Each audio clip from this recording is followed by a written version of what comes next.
Yega mucinyi we mucu. Arakara mazibisi ndi kuva mu bantu. Uyu muntu yitavye Imana bayabaye iki? Yesu. Nyene baramuhamagara Imana akitaba noneho gira nimero z'Imana. Kuri Ritiko. Ritiko ntago Imana yaguhamagara kuri Ritiko shana wari. None bamuhamagara gute? Ariko nanjye hari umwana twari turi hamwe. Imana imuhamagara kuri Creatrice. Igihe cyawe cyagize Imana ntaguhamagara. Akiza nabiba. Ejo Imana ikaguhamagara no kuri Creatrice yaguhamagara. None bataka bashaye.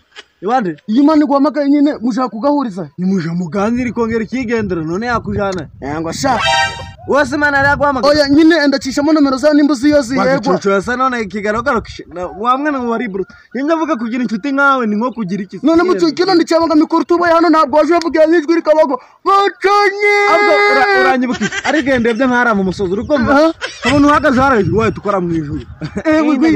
Uzikweje mu gitondo byutse kari.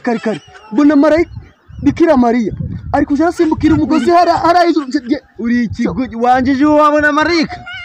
Bikira Maria sikazaje noburira wange gera ndanakwanga.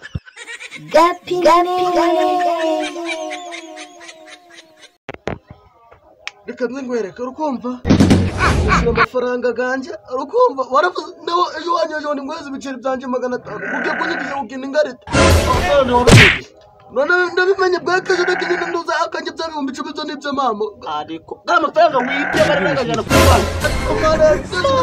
kumva ufite umwaku ejo wanyoje ngo namaze kubimenya urukumva ndagenda negura kwa musego kwa musibure bwa mama ndagenda nijira kugeze ko yagura gapto mama ya kana utaje kugutanga mbivuge kare we wambe kare wa mukuru siko nacho wandwara cyakugeze mukuru singuri kubona kare ubwenge mfite kujya abandi mukuru ni uwanja wake kaingia sasa. Gapi